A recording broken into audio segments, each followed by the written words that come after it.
What is up, everybody? This is Smitty bringing you the Player Meeting Podcast number 79. Today is September the 29th. We're going to talk only about the MVP Open. What a fantastic tournament it was on the men's side. The ladies' side was basically a repeat of last week. Let's get out in front and blow it type deal. And then we're going to look at the big deal. And I think it's a good one today. Can't wait. Well, maybe. We'll see how that all goes. But we got a special guest. I contacted the Cole Redalen Fan Club, found out who the president and founding member was, and we're lucky enough to have him with us. Hey.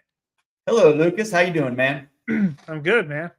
I really love Cole. Really love him. Well, I know that you used to talk about him all the time and you loved it. So I thought last week I was going to have to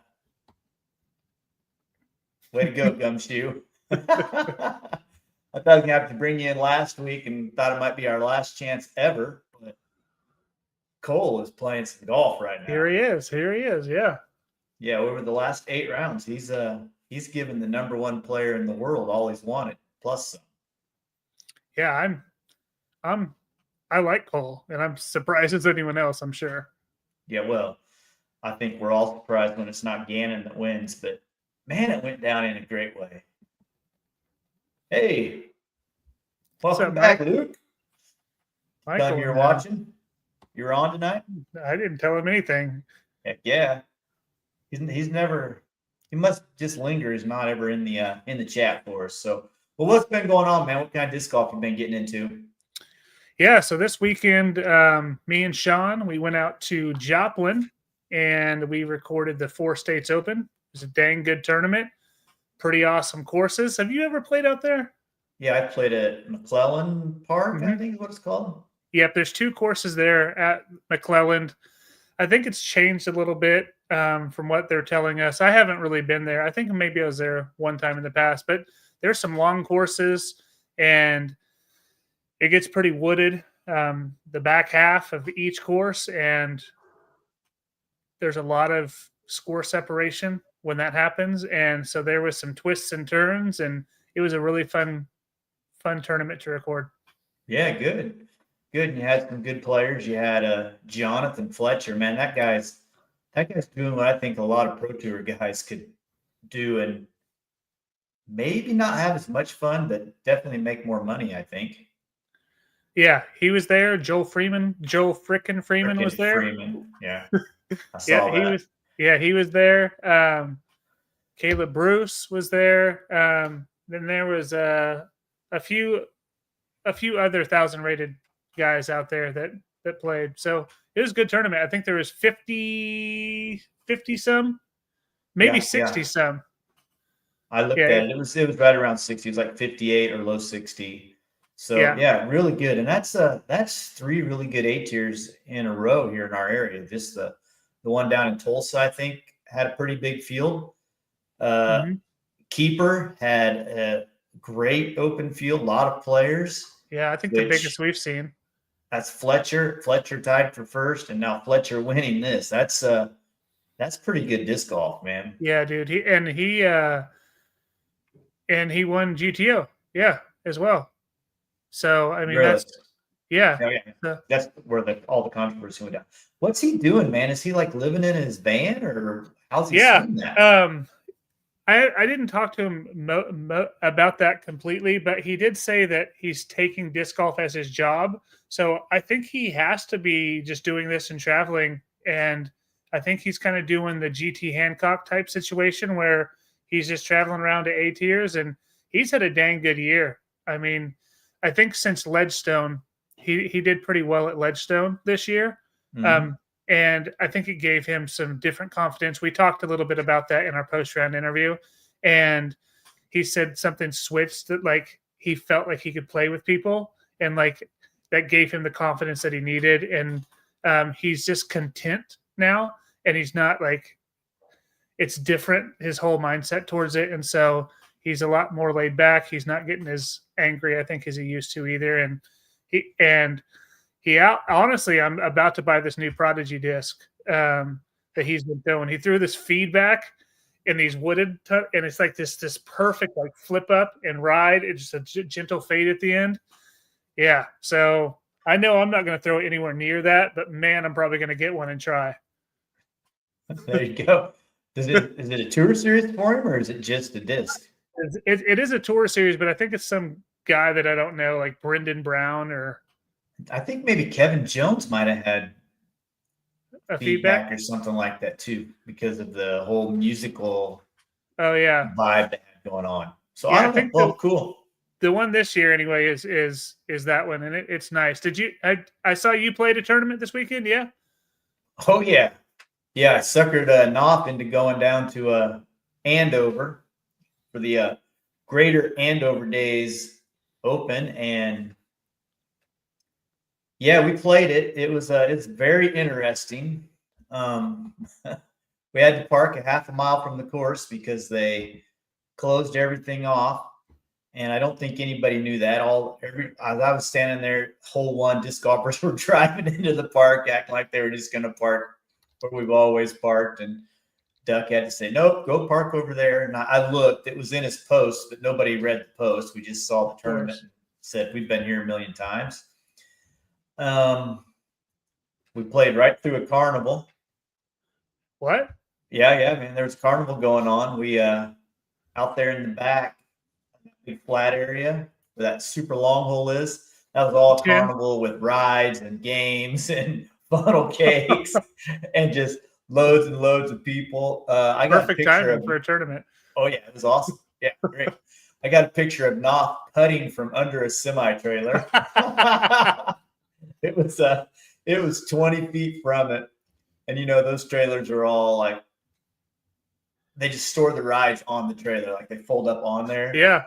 And as Knopf is putting from under the trailer, I'm literally standing in the bumper on the front of the truck, putting under a rail of a bumper from 18 to 19 feet, and no luck. And then we go up to the next hole, and we're lining up our drives. This is the one that goes back before you cross the road towards that amphitheater. Yeah. And there's this ride just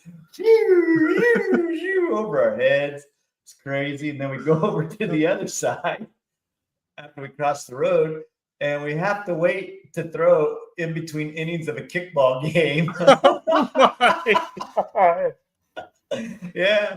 So we get over there, we're trying to throw, and there's just people all over the fairway, not paying any attention to us. They don't give a crap that we're there. So we just wait, and when they switch innings, which it's like 5-on-5, so these guys are kicking it and running all over the place. They switch, and we're like, "Okay, go, choo, choo, choo." Oh my god! Was this sanctioned? Yeah, PJC tier apparently.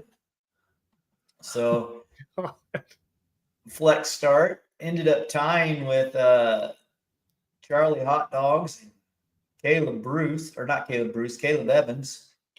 So at flex, you don't play off. You all get the win. So we all three got a win. 3 wins? Yeah. It gave 3 wins. I mean, talk about a carnival. Yeah. We shot pretty well. We all got 1,003 rated rounds. So pretty good. I mean, it was worth it. It was. I don't know if I'm going back next year though, man. Man, that sounds crazy. Did you at least go play some carnival games between holes? I kept saying I was going to get a funnel cake, but I didn't. I left. They gave me a button to get in, but I didn't use it. It was hot. And yeah, it didn't look like any fun over there, but dude, it was nuts. People, the group behind us, the hole after the kickball game is that really hard one over the sidewalk way, that really long one. Oh, I forgot to tell you, there's a 5-foot tall fence in the middle of that because they gotta keep the booze in the park. So everybody's banging into this fence. But anyhow, they're lining up to throw, and this kid and his girlfriend are just holding hands, walking right down their fairway. And these guys are all like, "Hey, we're about to throw." And these two don't even look back at them one bit. They just keep walking. While I'm over cussing out a tree that just had branches everywhere. It was it was a tournament, but it's all said and done and gone. And a victory out of it. yeah, 105 now, I guess. So Golly. yeah, That's man. that's one for the record book for sure. Yeah, That's a I think memorable I one. played it last year and said I'm probably not going to go. Most of summer, the fence has been there. I haven't been out there in a while. I try not to. Every time I get back on that back stretch where the holes used to always be so beautiful, and I just see how the tornado just came right through the middle. It's just, man, it's gut wrenching because there was 3 really fun holes right there in a row that just got hole 4 was my favorite hole on the course. Yeah, sick. Yeah. Yeah, and 5 and 6 are both great as well. So yep. Anyhow, let's talk about a tournament that didn't. Well, it kind of had a carnival feel to it as well. Let's start where we always start, Lucas. What's popping? What's been going on in the world of disc golf? And I'm doing it a little different today. I don't have a lot of slides. Okay. Just going to be you and I just chit-chatting. All right. So the MVP Open, I know you were busy. Probably didn't get to watch much of it. Probably caught some on post-production. By the way, Jomez, did you see what they hit? No. 500,000 subscribers. That's just ridiculous, isn't it? Yeah, I have 2,000. Yeah. Well, they used to have 2,000. Keep that in mind. So, but yeah, God damn, that's a lot. So yeah, it's amazing. And it's always a fun tournament to watch. You know, it is. I love that course. Just that's the thing. It's just another one that we know what we're getting into. We know what we're going to see. Except the change. There were several changes actually. They put a wall on hole 2, a little brick wall about 40 feet short of the pin, because it's the whole as the rock wall alongside of it. Because people would throw rollers. Yep. Steve Dodge wanted to throw air shots, so they changed that. They changed 17 big time. They pushed the tee pad back and had a gap that was about 8 to 12 feet across, 150 feet off the pad. You had to get out of and not land in a stupid Christmas tree. And they had a couple of other changes throughout the course. But even with the changes, you knew exactly what hole you were on and what was going on. So I love that aspect of courses like that, and Idlewild, and even GBO when it was on the tour. It might not have been the greatest course, but you knew what was coming around the bend. And exactly.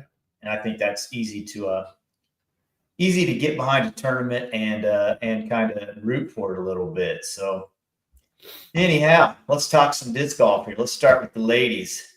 All right. Started out Silva Sarnen coming out 8 down. Okay, round 1, just smoking. Haley King, Cadence Burge, and Hannah Wynn rounded out the lead card.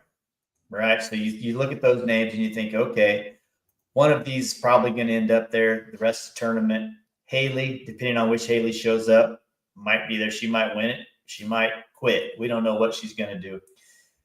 Cadence, who early in the year was just flat dominating and looking unstoppable. She's slowed down quite a bit. And then Hannah Wynn. We know that she's probably not going to challenge for the win, but she's a solid female golfer, I feel like. Yeah, she is. But we're missing some of the names that we need to see to make this tournament exciting. We're missing Owen Scoggins. We're missing Holland Hanley, who's in 5th. And we're missing Big Money Missy. Yeah, 25th place. Yikes. Listen to this stretch, dude. Hole 7, 7, 8, 9. She went bogey, double bogey, double bogey. That puts you back a ways, right? Yeah, that's not great. And then she straightened it out and got to hole 18. Snowman that sucker. Oh God. Yeah. Snowman. Well, I don't think she had an OB on 18 either. Let me look at that right quick. Oh, she had 1 OB. She had 2 OBs on 8. So my goodness. Threw in the water, putted in the water, missed the putt, apparently. So it's looking like Missy might just be cooked. She's 11 back after the first round to Silva Sarnan, who a lot of people feel like is probably the most consistent golfer that we have. Yeah. Round 2 finished up, and the cream started making its way to the top. Holland Hanley, 6 down, jumps into the lead. Silva went even. 8 strokes worse, tied with Holland. Missy Gannon, hot round of the day, bogey free with an ace that got on Sports Center on hole 7. So that's pretty cool. Her first tournament ace, too, by the way. Can you believe that? That is surprising. Yeah. Well, I mean, to a point, right? But then you think she's not playing Millbrook Open and she's not playing Cessna Champion or Cessna Classic. She's playing tour quality courses where there's maybe 2 or 3 aces on the entire event. Yeah. And, as expected, Haley struggled a little bit. And by a little bit, I mean 4 up. Yeah. Bad round. And I don't know what happened to who was our other one that was that? Hannah. Hannah's still hanging around. She's in 5th place. Yeah. She's right there. And but Hannah actually qualified for the finals at this tournament. So that was great for her in the end. Yeah. So did her significant other. That's true. And 3 euros. Chris Clemens, 3 euros. I'm probably going to butcher that. Yeah, please do. Tukinen, we know him. And we know Lori Latman. Or Lowry Latman. And then the world distance champion, Rasmus. Went into a playoff with Harry Chase and just blistered one so far down there. I mean, it was far on hole 1. And Harry kind of had to go for it and skipped it out of bounds, and Rasmus laid it up. And then Harry made a banger, and I was like, for sure Rasmus is going to miss a little straddle putt from 18 to 20 feet, but he made it. He didn't play very well the last round. But let's finish up these ladies. Third round comes around. And once again, Holland and Missy shredding. A couple of 6 downs, giving Holland a 3-stroke lead on Missy going into the final day. Silva, another even par. This chick shot 2 down over the last 3 rounds on a course that I feel like suits her game. Straight thrower, putter course, but her putt was bad all weekend is whenever I was tuned in. Haley King's right there with her. And then finally we have an Owen Scoggins sighting, who Owen was hilarious, man. She was out there. She loves the crowd. And, she did. The 8 holes, she was eating that up for sure. It was great. So, it's looking like it's going to be the Hall and Missy show coming down the last stretch and final round. And, well, after 2 holes, Holland had extended that lead to 4. And after 3 holes, they was tied. 4-stroke swing, man. Yeah, dude. It was what did she do? She went off the fairway, circle 2, circle 1, doinker from 5 foot, triple bogey. Can't do that. Can't do that for sure. So then hole 4, what happened there? It was they just pushed. Hole 5, Missy parked it. We're talking 5 feet. Putted, picked up her mini, and her putter about fell on her head. Spit right back out at her. She had no idea. It was ridiculous. So they're still tied up after a couple of bogeys on 6. Missy stole one on 7. Holland gave her one on 8. Took one back on 10. Long story short, after hole 14, Holland Hanley's one back. And I'm just thinking, here we go. Last 3 holes, bomber holes. This is going to be great. Holland takes the tee on 15, throws it to 100 feet. 100 feet. Missy parks it after her. And it took Holland 4 shots to get it in from 100 feet. Yeah. Game over. Yep. This is like her MO at this point. This is what she does. Yeah, it's too bad. It sucks. I don't know what it is. It's got to be the pressure. Something happens 100%. those final rounds, and she does not handle it well. And she didn't look like she was having any fun. She didn't look like she wanted to be there. Just the camera, you know how you throw a bad shot, they're turning it on you. If I was in that situation, I'd probably throw a rock at that sucker. But she just keeps staring straight ahead. I'm like, oh. But yeah, just not good. Not good. Missy goes on ahead and wins, of course, and now has like the most tournament winnings for a woman past Kristen. That was all pretty rad. But, oh, hello there. You disappeared for a second. Now you're back. Hey. But, yeah, like we said, we had Hannah win, qualify for the finals, and you said you were able to figure out a way to watch it, see who was getting in and who wasn't getting in. Yeah. I struggled with it. You didn't understand that? Well, I knew that you could go to Statmando and look at it, but I didn't know how, and I didn't know that I cared that much. But Nate Goss freaking cared. Well, the thing was cool because all you had to do was leave it up, and it like did it all manually for you, and it would move players. Hey, this player's now. Hey, they were in, now they're not. This player's now in, and it was kind of cool how it worked, and you could see it for both the men and the women. It's the best they've ever done for us being able to see it like in real time.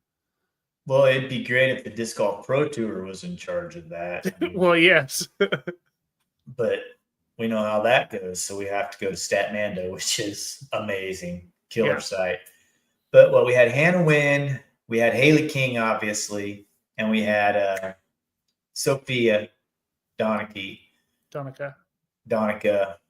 Canadian, all sneak into the finals, which is good because you make it into the finals, you make cash.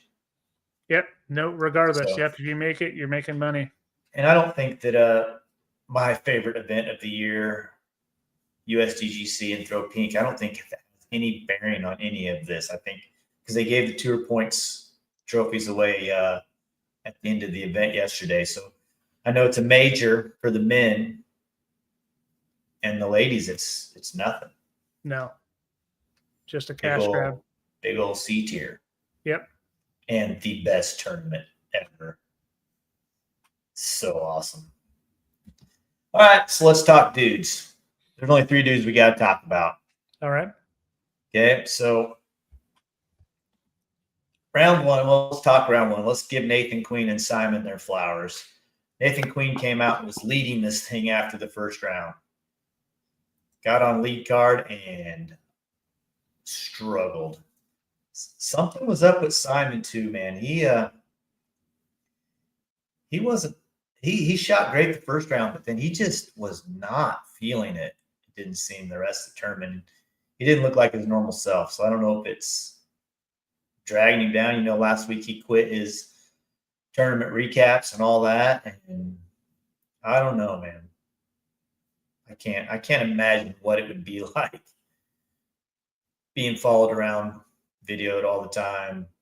I know that when Ronnie and I go to Worlds, it is a long damn day just sitting there waiting for your chance to play. Yeah. So, but yeah. No, but he didn't look good. No, he was not liking life. So after the second round, we had the 3 guys who were going to challenge for the win. We had Cole. Well, actually, we had Gannon at 16 down. We had Rick, who went 12 down, 1097. That ain't bad. With a broken ankle. Yeah. And then we had Cole, who hit an ace, which is probably more awesome than Missy's ace. But he bogeyed the last hole to go 8 down and join Casey White on the lead card. Sub 7. That's a good dude. Yep. That's a good dude. Okay, and then after the third round, Cole went 12 down on a harder layout, also rated 1097. I'm pretty sure he thought it was a 11 hundo. to be tied up with Gannon Burr, both of them 4 ahead of Rick. Nobody else matters at this point. They have no shot whatsoever. Rick probably has no shot because these dudes were straight bringing the business, man. Mm-hmm. So starts off for first round, and something you don't normally see happen. Gannon Burr gives up stroke on hole 1. Okay. Don't remember if he threw OB or not. Nope, just missed. Then they stayed tight the whole way, and on hole 5, Gannon got one back on Cole. Hole 6, Gannon went up. Hole 7, Cole tied it up.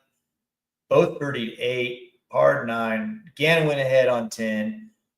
Cole ties it up on 11. Gannon goes ahead on 12. It was back and forth. Dude, it might have been one of the most epic just battles these dudes were throwing down ever. It was good. And did you see Gannon's average for the tournament? No, but I'll look at it 1074.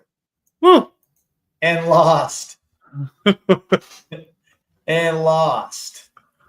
So pretty crazy, but it came down to hole 17, and I feel like the pressure got Gannon. He was kind of in a situation where he hadn't been before. He was the hunter. He was one back, and we talked about hole 17, the tight gap. He blew it up, hit it, and you're thinking instant bogey, but it's also Gannon Burr. Yeah. So he finds a way to give himself a 33-foot putt for a par when he had no reason getting a par. And Cole's at 28 feet looking at birdie, and you just know Gannon's going to nail it. Chain out left. Cole steps up there, bangs it in, 2 going into 18. No way he's going to lose it. I'm texting you right now at this point on your journey. Yes. And I'm like, all he has to do is lay up, and he's going to win. And the dipstick went for it. I still don't know how that makes sense to him to go for it.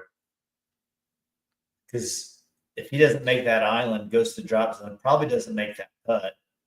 Now we're going into a playoff with Gannon Burr. You want to do that? Yeah, that was a very ballsy move. Probably not the right move, but I think he was just feeling it, right? And he wanted to lose on his terms.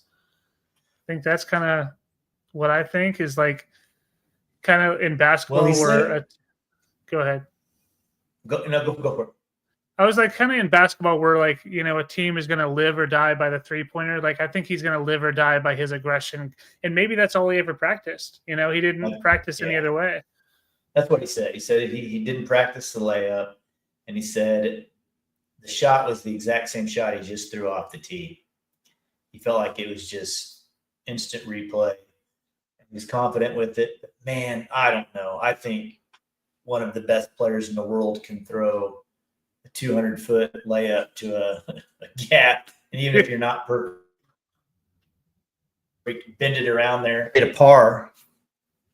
So, because after he threw it up there, after he took this crazy aggressive shot, he then laid up from 25 feet. Yeah. Well, then he had the luxury. He had the luxury back there too. Yeah, he did. He did. But that's a little bit easier of a layup for sure. Yeah. Yeah. Well, yeah. He didn't even. I thought he was going to hit Gannon. Gannon was walking off, and he put it up there. I thought, hit that sucker. So, Yeah, let's look at these dudes' stats a little bit. I don't have a slide Yeah. for it, but What did you think before you look at the stats? Tell me what you thought about after he won. Like he's all pumped, he's so happy, and like he didn't have like all those people running to like hug him, like some of those other guys did. I just felt bad for him a little bit too. I think he's just a different dude. I don't think he's probably part of a traveling crew like that. I think he's maybe more, dare I say, mature than those other guys because the kid's 20-ish, but he, his post-round interview, he sounded like 30-year-old man, really. So, yeah, I don't know. That was kind of weird. You think they would have all mugged him and attacked him, but yeah, he still partied though. He was still going crazy for sure. He was hyped. yeah. I always love how they catch the picture with the confetti at that tournament. Yeah, it's the coolest. Renfro. He's a punk. Dang, Greg. You being serious, Greg? Greg, never heard you. He seems like a fine kid to me. Seems like a strapping young man. Greg's still mad at him for walking off at DDO a couple years ago. Greg was probably waiting to watch him the whole day through that island, and he just walked off. What a jerk. So, but anyhow, these dudes' stats, man, these are nuts, Lucas. C1. Let me get to the right ones. Cole was 65 of 70 for 93%. Gannon Burr, 62 of 67 for 93%. Dang. Incredible. C2. Cole, 6 of 19, 32%. Pretty good. Gannon Burr, 9 of 19 for 47%. Shout out Rick, 52%, 12 of 23. Yeah, Rick played the best he's played all year, yeah. Yeah, and he's got with one shot. He's got one shot to keep his streak alive. If he doesn't win it at USDGC, his dang it, Greg. His streak of however many years comes to an end. Does he do it? Man, it's going to be hard to win out there, but I mean, Rick could do it. Just depends what happens in the early rounds, but I mean, you got to go Gannon Burr. I don't see a way that he loses out there. Throws it so good both ways, putts like a maniac. Yeah. Nate Sexton was picking Cole. He thought Cole's game set up well for USDGC. Oh, really? Okay. Well, I mean, he's hot right now. Yeah, and if you can throw 350 feet and land it in the fairway, both spins, you can do good there. And there's a few holes where dropping bombs is very advantageous, and he can do it. Oh, yeah, he can. Oh, yes, he can. Doesn't look like he's doing it, but he can do it. Yeah. I think that's what I like most. For loose, hyzer flip up, C game. I mean, that's what cost him at Green Mountain. Oh boy, now what's he saying? Man, Greg has drank the haterade today. I like it. You have the wrong guest on. You should have had the non-silent K right now. Man, this guy is fired up. I don't know what we did to him. He probably had to replace another garbage disposal or something. Keep it coming, Greg. Somebody probably stole one of his toy models. So, yeah, it was a fun tournament to watch. Won't be as fun as this next one. I'm hoping that it falls on my parent-teacher conferences so I can watch it all day. But I'll just lock my door and, oh, sorry, yeah, Smith. What'd you think of the rounds 2 and 3, hole 1, with them pushing it back? Did you like that change? Did you see it? 1 and 2 they played just over the water, and 3 and 4 they played way back and to the right. Like Yeah. the first two rounds, hold on. They just had to hyzer over the pond on the first 2 rounds. It was barely clear the pond. But then, so you're saying 3 and 4? Yeah, they put it back kind of where it used to be, but a little bit longer then tucked to the right. Did you like that? Or do you think it didn't make a difference?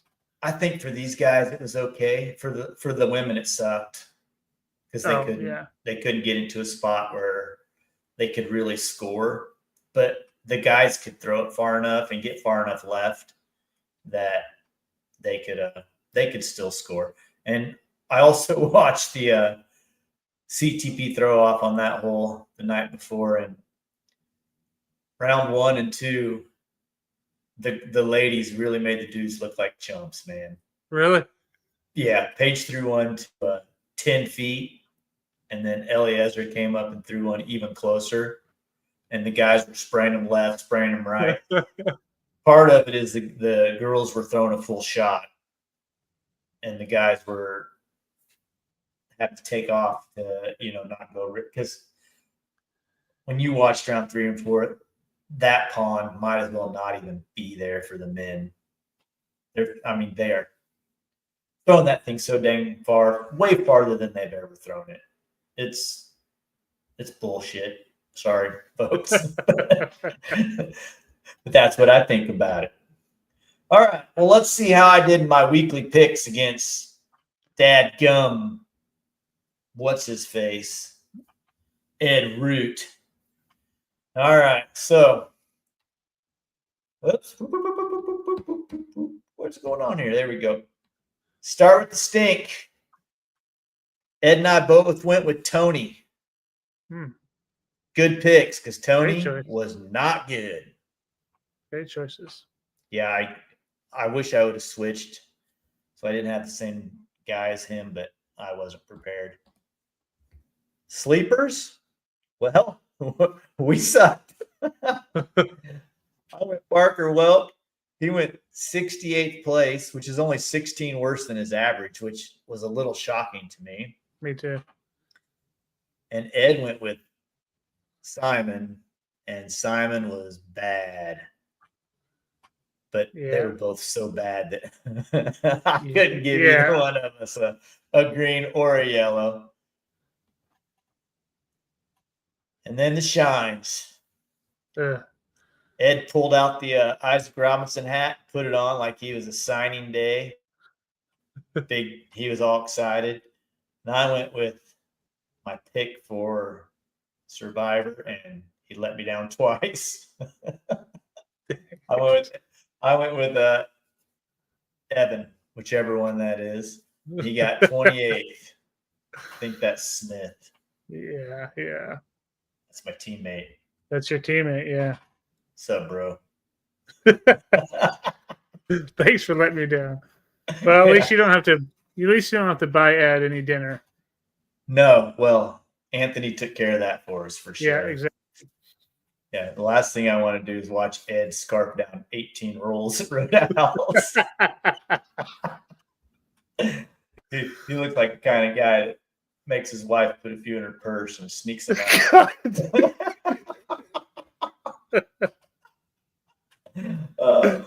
Silent K's rubbing off on me. Yeah. So then the last thing we had was the Survivor League, and it's Lucas. It was all the way down to me and Patsy. This thing's been going for months.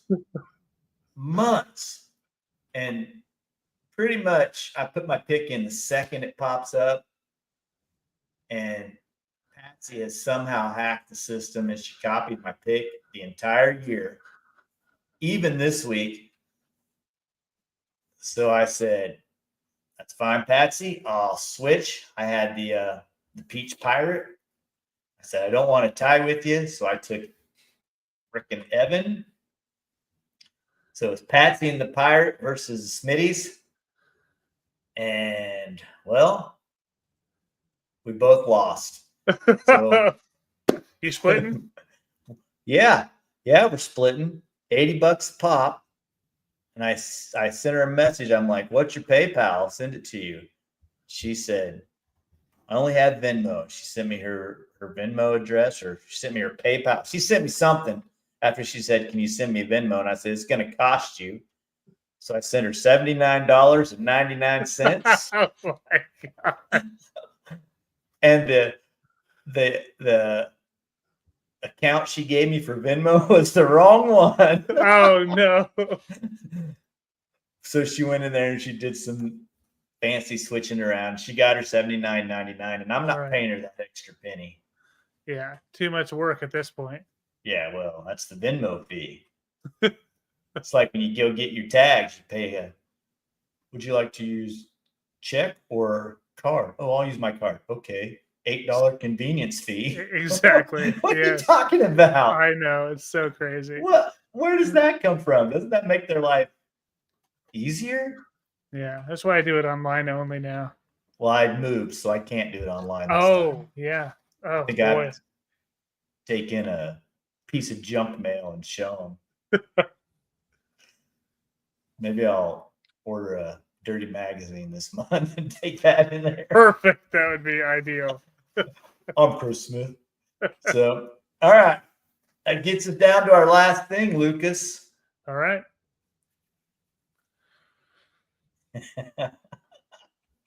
I don't know if this is good or not. Here we go. All right.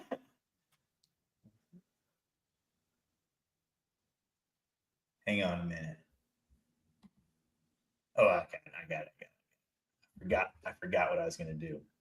Okay. Welcome to Big Deal, the segment of the show where Lucas Deal takes a deep dive into things that everyone is talking about. Whether they deserve the hype and truly are a big deal, or just an overblown, yeah, right, big deal, bro. Lucas, this week we're moving out of disc golf for the big deal segment. Oh, boy. Yeah. Moving to something much, much bigger. We're moving to the Super Bowl halftime show. We got Bad Bunny hosting the halftime show. Lucas, big deal? No, it's not a big deal. I mean, internationally, it's probably a big deal. But if you look at my Facebook feed today, I have all of these people from my past that are a little bit older than I, and every single one of them, who the hell's Bad Bunny? Is that you too, Smitty? I have no idea. Yeah, so yeah, I think this is probably not the greatest choice in the world. But yeah, it's not that exciting. But what if people wanted Taylor Swift? They thought it was going to be T-Sizzle. Do you at least know who Taylor Swift is, Smitty? I do. Yeah. So Bad Bunny. Have you looked Bad Bunny up? Do you know who it is now? Have you looked up some music? Hell no. I'm not looking at that crap. Well, okay. So yeah, I don't think this is a big deal. I mean, I think it's a huge deal because no one is going to be happy with it. People already complain about the halftime show, even when it's someone that is very well known. People are just not even going to watch, I don't think. No. Everybody's going to turn over to Nickelodeon and watch the Slime Bowl or something. I don't know what's going on. Yeah. Are you kidding me? Yeah, I bet you would know a song, though. I bet I'm not going to try to find one. All right, so, I'll send you one later. What happened? Did Kendrick Lamar break the bank last year? Did he cause too much controversy? What's going on? Because Red Clay Strays busy? There's got to be something better than Bad Bunny. Yeah, isn't it true that whoever does the halftime show, they don't get paid? They do it for free? That's what I heard at one point. I don't know how real that is. That's the only good news about Bad Bunny. Oh, Greg's flipping the switch now. He's suddenly a nice guy. What did Logan say? That was Sean. No, Logan had one up above. Oh. Big oh my God. Oh, This guy, golly, he's doing NASCAR. Of course he is. he sent me a video of this pass. Did he really? I've seen more impressive passes when I'm driving home from work on Kellogg. Wasn't a big deal. Big deal. Come on, Harpool. Logan got a big win this week. Yeah, he did. What? Bad Bunny was in Happy Gilmore too. He was the waiter. Like the caddy. Oh, that yeah, was Bad Bunny. Wow. Really launched his career. Got him to the Super Bowl, baby. So, yeah. No, Logan went down to Emporia and won the Emporia Open. Missed 2 holes the first round. God, I know. I don't care what disc golf course you're playing. That's pretty good. Yeah, 16 under is crazy. I messaged him and said, that's gross. And he sent me a proper response in only the way Logan can with a GIF. He's really good at those GIFs. Was it the tough guy that? We can't talk about what it actually was here on air. I know what it was. It was a dong swinger. It was an elephant for sure. I'm probably the one that sent him that originally. He probably saved it. So that's been a running joke of ours for a few years, is put it on ice after we have a hot round. Oh my gosh. Loff is like Bad Bunny super fan. Loff loves him. Loff, I don't give a dang how many followers Bad Bunny has more than me. He was a few more. What, 6? Oh, Logan. Oh, boy. All right, Lucas. You got any shout-outs to give? Yeah, thanks for having me on. Thanks for the Joplin crew. Andrew Jinks got us down there, so thank you for that. And be on the lookout soon on Disc and Deals. We'll be dropping Greater Tulsa Open soon with commentary done by BC, Brandon Cawthorn himself. So you'll want to stay tuned for that. And then we'll have Frontier coming out as well. And it's going to be a really cool one because we had some OGs. We had the original Flying Bison on the first round, and we have interviews with them. And it's super nostalgic and very, very cool. Yeah, he is. They are awesome. They are awesome. Yeah, they are. Greg.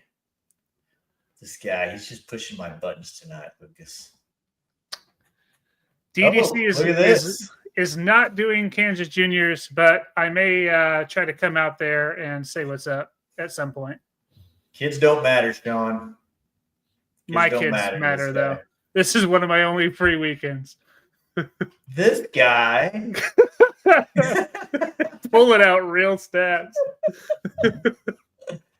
That's AI. He just got on that. Oh, yeah, he did. He's like, give me some Bad Bunny stats. Okay. Coming. Yeah, I'll see you. He's going to be listening to Bad Bunny for 2.5 hours on his trip up here. One song on repeat. Yeah, there's really only a couple. All right, I got some shout outs. I got to shout out Law. Forget about Law. Nah, for going down to Andover and playing with me. I probably wouldn't have played had he backed out, so that was fun seeing him. He's got a bum finger. I hope that heals up for him pretty quick. He cut it pretty bad at work. I got to thank Rob Graff. Shout out Rob Graff. He's going to loan us a trailer and a truck. Actually, he's going to drive the truck and trailer, and he's going to haul 100 bricks for us from Millbrook, where I've been storing them, to Cessna, and we're going to build an elevated pin at Cessna. It's going to be awesome on original hole 15, champ 9. Hopefully this weekend if Mike gets clearance. So that's going to be fun. And then Mike, of course, for always going out there with me and working. And Charlie Hot Dogs has been doing some trimming out there as well. So It's coming together. Thanks, hot dogs.